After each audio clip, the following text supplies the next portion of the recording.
राधे राधे दोस्तों, आज हम आपको सुनाएंगे दो बहनों की कहानी। जब बड़ी बहन की सजा छोटी बहन को मिली। दोस्तों, अगर आप हमारे चैनल पर नए हैं तो प्लीज़ हमारे चैनल को सब्सक्राइब करें, वीडियो को लाइक करें और शेयर करें। हमारे घर में शादी का माहौल था। मेरा नाम मानवी था। हम दो बहनें और एक भाई था।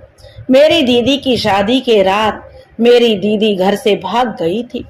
मेरे पापा ने उसका दहेज ऊपर वाले कमरे में फेंक दिया और उसे ताला लगाकर हमसे बोले थे, अगर किसी ने भी उस कमरे को खोला तो मेरा मरा हुआ मुंह देखोगे।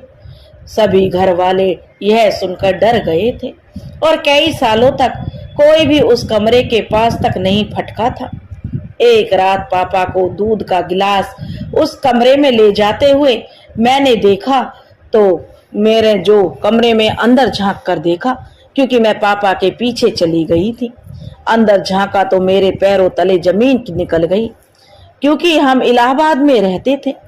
मेरी जिंदगी बड़ी अजीब तरीके से गुजर रही थी, या यूं कहें मुझे किसी की हुई गलती का कर्ज चुकाना पड़ रहा था। हम दो बहनें और एक भाई थे। मेरी बड़ी बहन बहुत खूबसूरत और सुलझी हुई थी। पापा की आंखों का तारा थी वह। मुझे भी अपनी बहन प्रिया से बड़ी मोहब्बत थी, इसलिए उसके जैसा ही मैं बनना चाहती थी। जो काम मेरी दीदी करती थी वही मैं करती थी। अगर वह आटा गूंद देती तो मैं भी जिद करती थी कि मुझे भी आटा गूंदना है।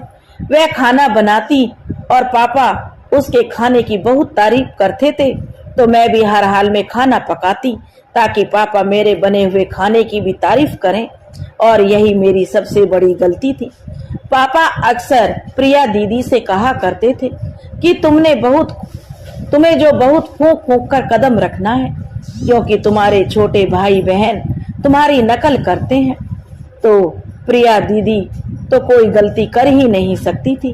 वह तो बहुत समझदार थी, लेकिन वक्त ने साबित कर दिया था यह सब हमारा वहम था।